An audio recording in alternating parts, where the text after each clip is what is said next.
ውበት፣ ጥራት፣ ምቾት በአንድ ላይ ከጎልደን ፓላስ ሪል ስቴት በመሃል 22 ከፍ ባለ ሎኬሽን ውብና ማራኪ እይታዎችን ከዘመናዊ የአኗኗር ዘይቤና ከምቹ አከፋፈል ጋር ያገኙ። ከ495 ሺህ ብር ቅድመ ክፍያ ጀምሮ በ50% የባንክ ብድር እንዲሁም እስከ 10% የሚደርስ ልዩ ቅናሽ አዘጋጅተን ከባለ 1 እስከ ባለ 3 መኝታ ማለትም ከ86 እስከ 165 የካሬ አማራጭ የመኖሪያ ቤቶችን ይዘንሎት መጥተናል። እነዚህ ቤቶች ሲገዙ ጂምና ስፓ፣ የከርሰ ምድር ውሃ፣ በቂ የመኪና ማቆሚያ፣ ስታንድባይ ጀነሬተር፣ የልጆች መጫወቻ፣ የመዋኛ ገንዳ፣ የተንጣለለ ቴራስና የመሳሰሉትን አብረው ያገኛሉ። ልብ ይበሉ፣ ይህ ቅናሽ የወጣው ለተወሰኑ ቤቶችና ደንበኞቻችን መሆኑን ያስተውሉ። ለበለጠ መረጃና ለሳይት ጉብኝት ከታች ባሉ ስልኮች ይደውሉ። ጎልደን ፓላስ ሪል ስቴት።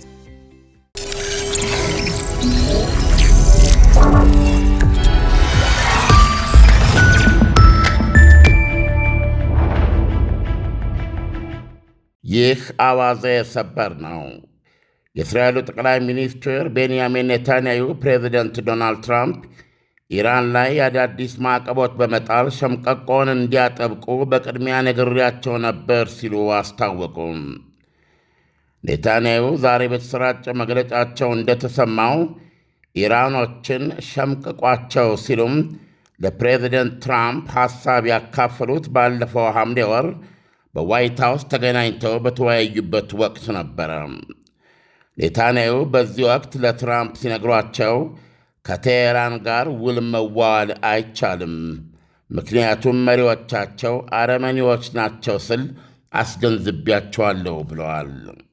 ኔታንያሁ እንደሚሉት አሁን አሜሪካ በአንዲት አገር ላይ ሲረባረብ በታሪክ የመጀመሪያ ባለችው የተስፋፋ ማዕቀብና በእሳቸው ሸምቀቆን አጥብቁት ምክር መካከል ግንኙነት አለ። አዲሱ የተስፋፋው ማዕቀብ የኢራንን ዲጂታል እሴቶችና ቴክኖሎጂ፣ ወርቅ፣ በረራና የመርከብ እንቅስቃሴ ዘርፎችን ኢላማ ያደርጋል። እነዚህን ማዕቀቦች የመንከስ አቅም ለማክበድ ደግሞ የኢራን ነዳጅ ዘይትን የሚያጓጉዙ በተባበሩት አረብ ኤሚሬትስ፣ በሆንግ ኮንግ፣ በቻይና፣ በሲንጋፖርና አውሮፓ የሚገኙ አካላት ላይ ማዕቀብ ይጣላል። ኔታንያሁ በሐምሌ ወር የዋይት ሃውስ ቆይታቸው ኢራንን በተመለከተ ምን እናድርግ በሚለው ላይ 3 መንገዶች ላይ አበክረው ተወያይተው እንደነበረ ይጠቅሳሉ። እነሱም ዲፕሎማሲ፣ ወታደራዊ እርምጃና ቴሄራን ላይ ጫናውን ማባባስ የሚሉ ነበሩ። ዲፕሎማሲን በተመለከተ ይህ ያልተግባብቶም ስምምነት ጉዳይ ነው። ዲፕሎማሲን በተመለከተ ኢራን ውስጥ ከሚገኙት እነዛ አሉ ኔታንያሁ አረመኔዎች ጋር ስምምነት ላይ የመድረሱ ጉዳይ ላይ ከፍተኛ ጥርጣሬ እንዳለኝ ገለጽኩ ይላሉ። ከፕሬዚደንት ትራምፕ ጋር ከአያሌ ሳምንታት በፊት በዋይት ሃውስ ተወያይቼበታለሁ አሉ ኔታንያሁ ሲጀምሩ። ቢሮአቸው ዛሬ በለቀቀው በአንድ የኢየሩሳሌም ዝግጅት ላይ ማክሰኞ ምሽት በዕብራይስጥ ቋንቋ ያደረጉትን ንግግር የቪዲዮ ቅጂ 3 አማራጮች ላይ መከርን ይላሉ ኔታንያሁ ሲቀጥሉም። ትራምፕን አንድ የኖረ አሮጌ አማራጭ አለን፣ ስምምነት መድረስም ይቻላል፣ ያውም ጥሩ ስምምነት። እኛ ምንም ችግር የለብንም። ለዚህ መጥፎነቱ ከነዚህ አረመኔዎች ጋር ተወያይተው ስምምነት መድረስ ስለመቻሉ ግን እጠራጠራለሁ። እውነቴን ነው የምነግሮት፣ ከነሱ ጋር ውል መቋጠር አይችሉም አልኳቸው ብለዋል። ሁለተኛው የተወያዩበት አማራጭ ደግሞ ወታደራዊ እርምጃ ነበረ። በዚህም ላይ እስራኤል የተጠቃች እንደሆነ ከዚህ በኋላ በኢራን በማንኛውም መልኩ ምላሻችን በከፋ ኃይል መበቀል ይሆናል ሲሉ ማስገንዘባቸውን ይጠቅሳሉ። ኢራን ጥቃት እንድትሰነዝርብን አንፈቅድም። እግዚአብሔር ያድርገውና ኢራን ብታጠቃን ግን እስካሁን ይሆናል ብለው ካሰቡት እጅግ የከፋና በላይ በሆነ ምት ይደቆሳሉ። እስካሁን ደረሰብን ከሚሉት ጋር ፈጽሞ የማይገናኝ መከራ ይደርስባቸዋል በማለት አስገነዘብኩኝ ብለዋል። በመጨረሻም ይላሉ ኔታንያሁ ሦስተኛውን አማራጭ አቀረብኩላቸው፣ ኢራን አንገት ላይ የጠለቀውን ሸምቀቆ ማጥበቅ። ሐሳቤን እንዲህ ዘረዘርኩና እርሶ ይወስኑ አልኳቸው ይላሉ ትራምፕን። ኔታንያሁ ይህንን አዲሱን ማዕቀብ እንዲካሄድ ሐሳብ ያቀረብኩት እኔ ነኝ ብለው ቃል በቃል ባይሉትም አዲሱን የተስፋፋ የዋሽንግተን ኢራንን ኢኮኖሚያዊ ግልል የማድረግ ዘመቻ ሁለቱ መሪዎች የተወያዩበት ጫና የማበርታት ስትራቴጂ ውይይት ምሳሌ አድርገው አቅርበዋል። ፕሬዚደንት ትራምፕ በዛሬው ዕለት ለአንድ ፖለቲካ ተንታኝ በሰጡት ቃለ ምልልስ እርም ይሆንብን ኢራንን ኒውክሌር ቦምብ እንድትይዝ ከፈቀድን ብለዋል። የሁሉም ነገር መጨረሻ እሱ ነው። 99.9 በመቶ ይሄ ነው ዓላማችን። ኢራኖች ኒውክሌር እንዲኖራቸው ልንፈቅድላቸው አንችልም። መሪዎቻቸው ጨርቃቸውን የጣሉ እብዶች ስለሆኑ ካገኙ ደግሞ ስለሚጠቀሙበት ብለዋል። ይሁንና የኢራኑ ፕሬዚደንት ማሱድ ፔዜሽኪያን በዛሬው ዕለት በበኩላቸው በሰጡት መግለጫ በሀገራቸው መገናኛ ብዙሃን አሜሪካንን በአዲሱ የኢኮኖሚ ማዕቀብሽም ምናምኒት ለውጥ አታመጭም ብለዋል። ፕሬዚደንት ፔዜሽኪያን እንደሚሉት ከሆነ አሜሪካ በሌላ አዲስ የማዕቀብ ዘመቻ መነሳሳቷ እንደው ልፊ ቢላት ነው። በጦርነቱ ምንም እንዳልበጀሽ ሁሉ አሉ ፕሬዚደንቱ፣ በዚህም ውጤቱ ተመሳሳይ ይሆናል ብለዋል። መርሃችን አሉ ፔዜሽኪያን ሲቀጥሉ፣ መርሃችን ጉዳዮችን መረዳትና በመግባባትና በድርድሮች እልባት መስጠት ነው። ነገር ግን በተመሳሳይ ሁኔታ እስካሁን እንዳደረግነው ሁሉ በማንኛውም የኢኮኖሚ ጫና ፊት አንበረከክም፣ አንበገርም ብለዋል። ፕሬዚደንት ትራምፕ በዛሬው ቃለ ምልልሳቸው የሆርሙዝ ሰርጥን ሙሉ በሙሉ ክፍት ነው ሲሉ አውጀዋል። አድማጮች፣ በጣም የሚገርም ነው። እዚህ ላይ ኢራኖች ደግሞ ሙሉ በሙሉ ዝግ ነው ነው የሚሉት። ሰርጡ ክፍት ነው አሉ ትራምፕ። ሰርጡ ክፍት ነው።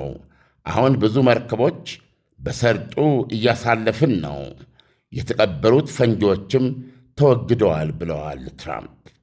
ይህ በዚህ እንዳለ ኢራንና ኦማን በሰርጡ መጻኤ ዕድል ላይ ስናደርግ የቆየነውን ድርድር በስኬት አጠናቀናል እያሉ ነው። ቢያንስ ኢራን እንደገለጸችው የኢራን እስላማዊ አብዮት ዘብ እንዳለው ሁለቱ አገሮች የየራሳቸውን የሰርጡን የመተላለፊያ ስፍራዎችና የመተላለፊያ ክፍያውን ለእኩል ለመካፈል ተስማምተዋል ብለዋል።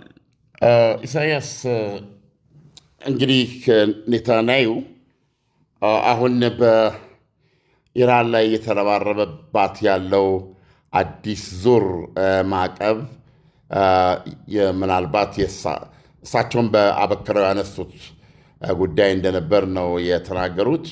የአሁኑ የተለየ የሚያደርገው እነሱ ሰከንደሪ ሳክሽን የሚሉት ኢራን ላይ በቀጥታ ማዕቀብ መጣል ብቻ ሳይሆን ኢራን በዚህም ሆነ በዛ በተለያዩ ቀዳዳዎችና አጋጣሚዎች እንድትላወስ የሚያስችሉ የተለያዩ ኩባንያዎች፣ ተቋማት፣ ግለሰቦችም ሊሆኑ ይችላሉ። እነሱም ላይ ማዕቀብ የሚጥል በመሆኑ ማያፈናፍን ነው የሚል ትልቅ እምነት ያሳደረ ነውና ወደ ጦርነቱ ጉዳይ ድብድባውን የማካሄዱን ጉዳይም ኔታንያሁ አንስተው እንደነበርና ያ አማራጭ ያው ተቀባይነት ባለማግኘቱ እንደሆነ ገልጸው ነገር ግን ኢራን በሆነ መንገድ ዳግመኛ ወደ እስራኤል ብተኩስ ከዚህ በፊት ሆኖ በማያውቅ ኃይል እና ይሆናል ብለው በማይገምቱት ኃይል ይመታሉ። መከራቸውን በዛው መጠን ይሆናል፣ ይደርስብናል ብለው ባላሰቡት መጠን ይደርስባቸዋል የሚል መግለጫ ነው። እዚህ ውስጥ ኔታንያሁ ምን ማለታቸው ነው ብለህ እንድጠይቅ ያደርጋልና ምን የሚሰጡት ፍንጭ ግን የለም። ነገር ግን በሆነ መንገድ ነገሮች ሌላ መልክ ይዘው ኢራን ወደ እስራኤል የምትተኩስበት ሁኔታ ቢፈጠር ከእስራኤል ሊመጣ የሚችለው ምላሽ በተመለከተ ያሉት ቢዮንድ ኤክስፔክቴሽን ማንም ሊጠብቀው ከሚችለው ውጭ ሆነ ነው የሚል ነው። ዓለም እንግዲህ አሁን ቤንጃሚን ኔትንያሁ ይሄንን ሐሳብ ለዶናልድ ትራምፕ አቅርብ ያለው ብለዋል። በእርግጥም ሊያቀርቡት ይችላሉ። ግን ይሄ ሐሳብ በውጤት ሲለካ ምን ያህል ውጤታማ ነው? ጀምሯልስ ወይ ስራው? በዚህ ከጀመረ ደግሞ እነማን ሀገራቶች ኢራን ላይ የተለያዩ ማዕቀባትን ለማድረግ ከአሜሪካ ጎን ቆመው ያደረጉት ማዕቀብ አለ ወይ?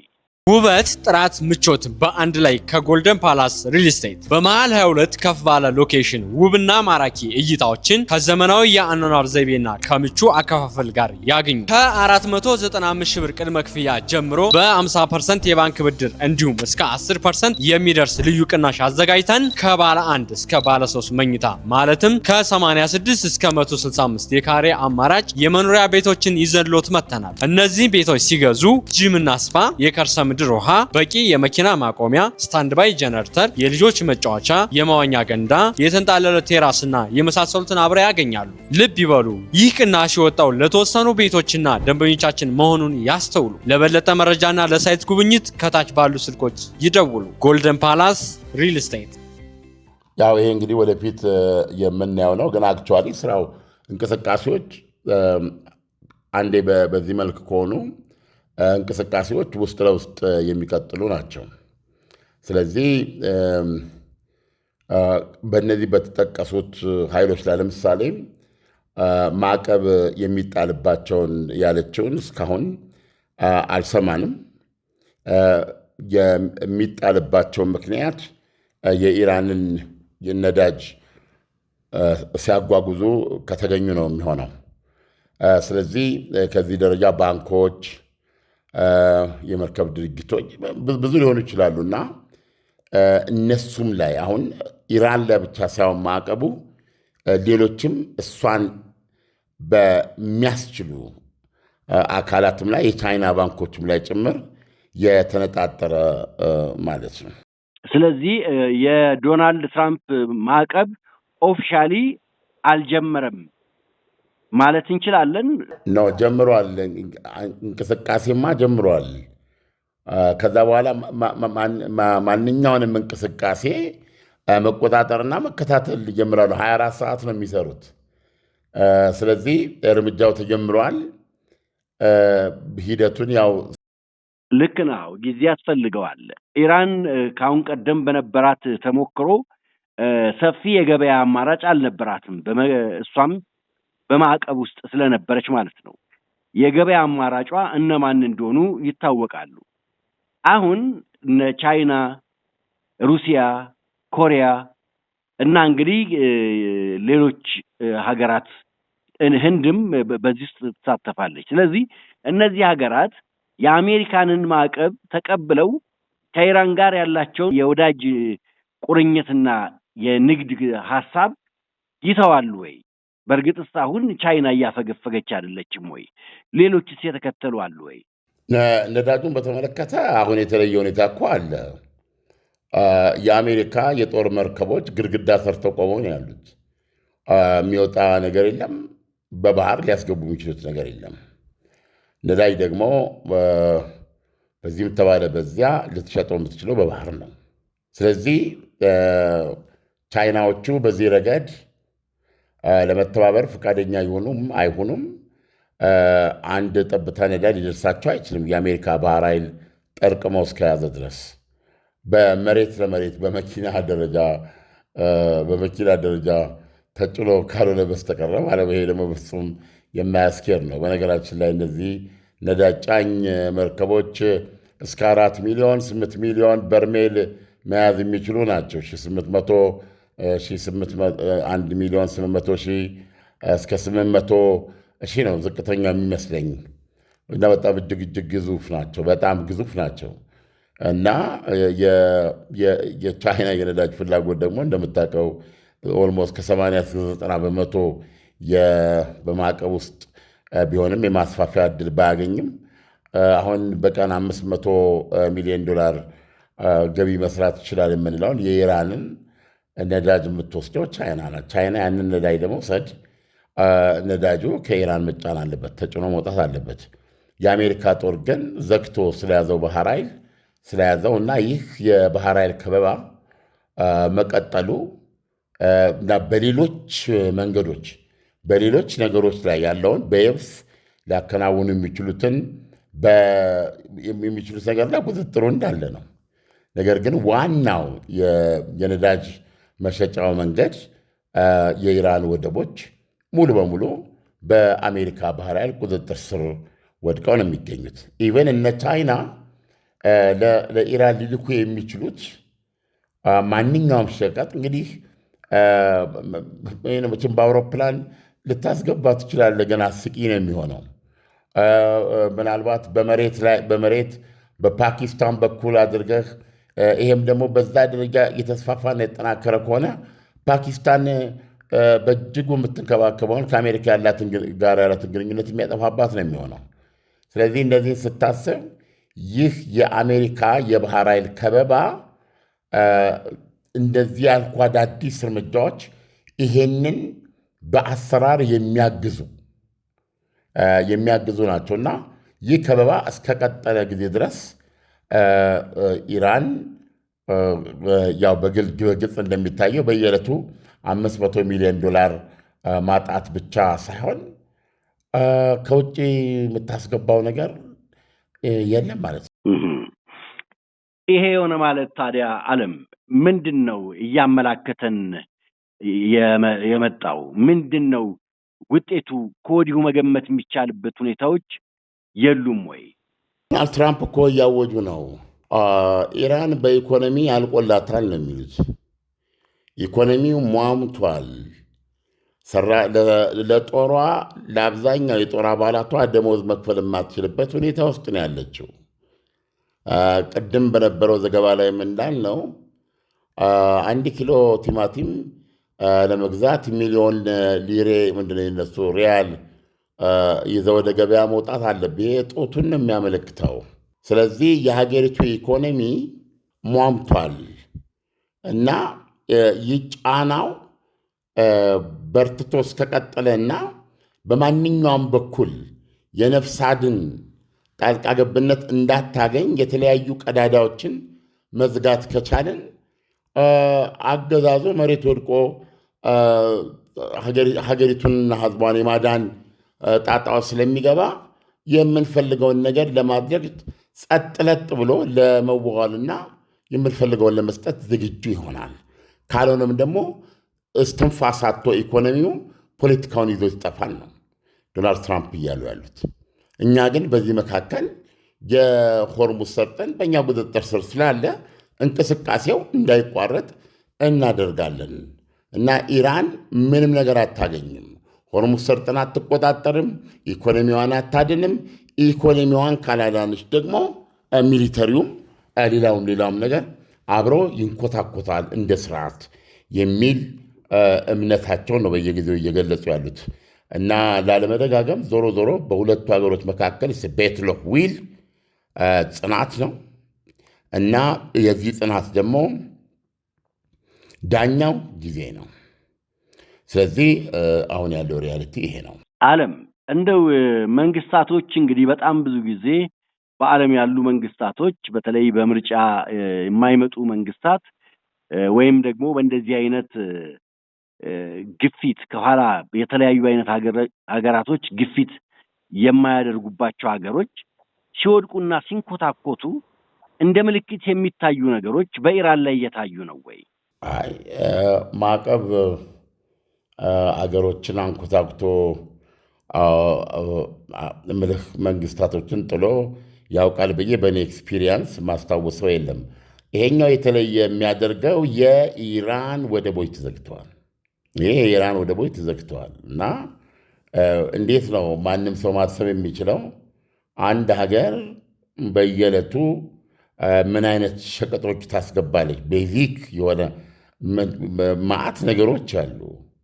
አንድ የሚገባ ነገር የለም በሀገሪቱ በልኪ በሆነ መንገድ ማለት ነው። 92 ሚሊዮን ህዝብ ያላት ሀገር እና እንደዚህ አይነት ሪሶርስ ያላት ሀገር ከዚህ በፊት በምን መልኩ ትኖራለች? ስለዚህ ወደ ኢራን የሚገባ ነገር የለም። ከኢራን ምንም የሚወጣ ነገር የለም። ይሄ በዚህ እንዳለ ነው የሌሎች ማዕቀብ ጥርስ ሌሎች ቦታዎች ላይ የሚዘጋው። ስለዚህ ይሄን እንደ ልዩነት ማስቀመጥ ይቻላል። እስካሁን ድረስ ኢራን ማዕቀብ ቢኖርባት በሚታወቅ መልኩ 80 ነዳጇን ለቻይና እየሸጠች ነው። ሌሎችም ሀገሮች ባህር ላይ እየተገለበጠ የኢራን ሳይባል የሚሸጥባቸው መንገዶች ሁሉ ነበሩ። አሁን እነዛ ሁሉ ኦፕሽኖች ዝግ ናቸው። እኔ ምናልባት ኩባ ነች እንዲህ ያለ ነገር የደረሰባት በኬኔዲ ጊዜ የባህር ኃይል ከበባ ማለት ነው። ስለዚህ ማንኛውም መርከብ የአሜሪካ ጦር ሳይመረምረው በፊት ወደ ኩባ አይገባም። ማንኛውም ከኩባ የሚወጣ የአሜሪካ ጦር ሳይመረምረው ወደ ሌላው ዓለም አይወጣም። ኢራን እዚህ ውስጥ ነው የምትገኘው። ይሁንና ዞሮ ቅድም እንዳልኩ